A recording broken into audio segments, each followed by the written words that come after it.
The following is a short extract from the Corbett Report's new feature-length documentary, Century of Enslavement, The History of the Federal Reserve.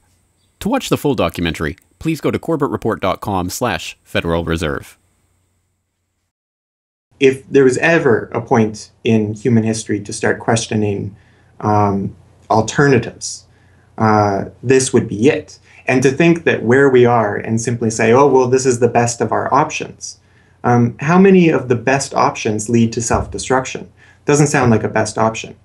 I think that with a world of 7 billion people, we can probably come up with something better than a system in which a few thousand people benefit so much at the expense of everything else on this world, and at the expense of the potential for the future of mankind. They're leveraging our future. And so long as we accept this way of thinking, so long as we accept these institutions as having dominance, that's the direction we'll be going. So I think reform is a good way to try and stall and to push back directly against the expanding and evolving power structures. But radical change is what's really needed, and that has to be built from the bottom up. But I think that these two processes can and should go together in parallel. But what if the burgeoning movement to end the Fed is successful? What system do people propose as the answer? There have been several proposals along different lines by various researchers. Some argue for a return to America's colonial roots of debt-free money issued by state-run banks, pointing to the Bank of North Dakota as one already functioning, successful model of this approach. We've had two banking systems ever since the 1860s, with the state bank system and the federal bank system. And the federal bank system are the big Wall Street banks, particularly. They dominate the federal system. So they're taking over right now. I mean, in California, we don't even have any local banks where I am. They're now, we had two, and I had accounts in both of them, and they're now, one of them is Chase Bank, and the other is U.S. Bank. So they're both big Wall Street banks now. They've been taken over. So if you can it's the local banks that have an interest in serving the local business. The big banks have no interest in making loans to local business. It's too risky. Why should they bother? They've got this virtually free money they can get from the Fed and from each other, and it's much more lucrative to them either to speculate in commodities or other things abroad, or what works very well for them is to buy long-term government bonds at 3%, because these have no capital requirement. The capital requirement for government bonds are 0. So they can buy all of those that they want. Whereas if they buy, let's say, mortgages, or if they make loans for mortgages, or they make loans to businesses, then they have to worry about their capital requirement. And as soon as they've used up all their capital, in other words, $8 of capital will get you $100 of loans, then they can't make any more loans. They have to wait for 30 years till those loans get paid off.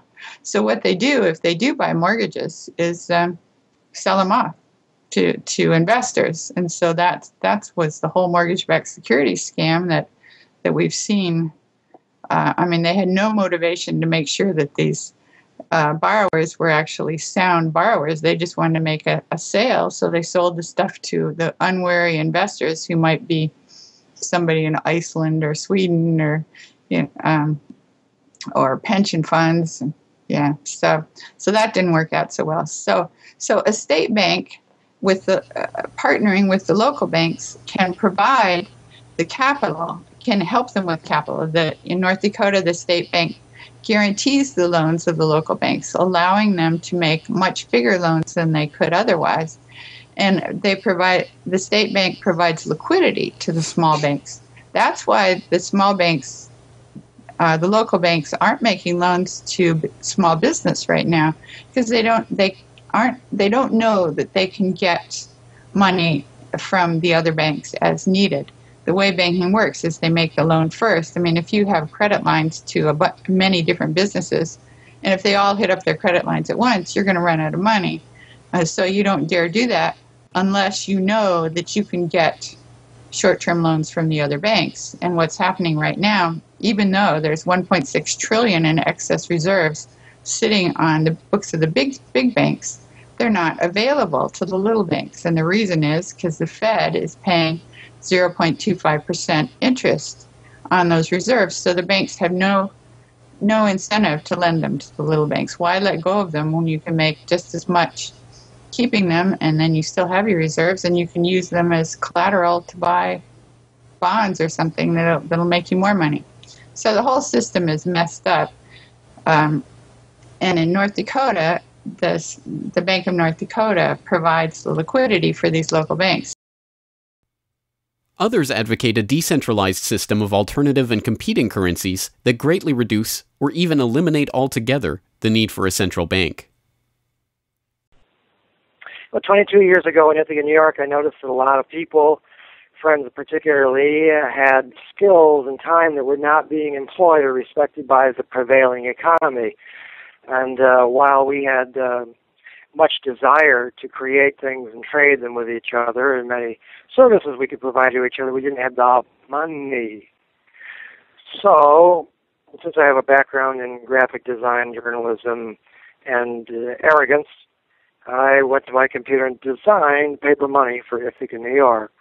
Designed pretty colorful money, with pictures of children, waterfalls, and trolley cars, and denominated in hours of labor. 1 hour note, half hour, quarter, eighth hour note, 2 hour note, and then began to issue to each of the pioneer traders who had agreed to be listed in the directory a specific starter amount. And the game began. An hour has been worth an hour of basic labor, or 10 US dollars, which at that time, 20 years ago, was double the minimum wage. People who usually expect more than $10 per hour of their service can charge multiple hours per hour, but the denomination puts between us as residents of our community that reminder that we are fellow citizens, not merely winners or losers scrambling for dollars. And it introduces us to each other on the basis of these skills and services that we have, that we are more proud to provide for each other than often is the case with a conventional job, just the stuff we have to do to get the money to pay the bills. So through that trading process, that more intimate scale process within the community, we're more easily able to become friends and lovers and political allies. It's an inspiring story, and tell people about how much money has circulated through this community. I mean, it's important for people to understand just how successful this has been.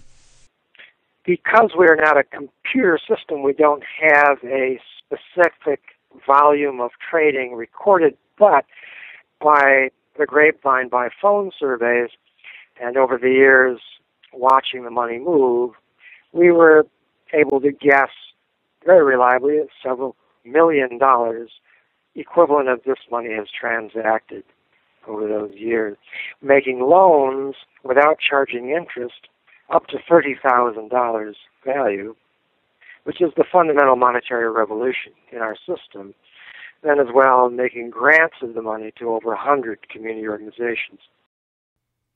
Some argue for currencies whose mathematical nature prevent them from being merely conjured into existence whenever a federal government wants to wage another war of aggression or forge another link in the seemingly endless train of governmental tyranny and abuse.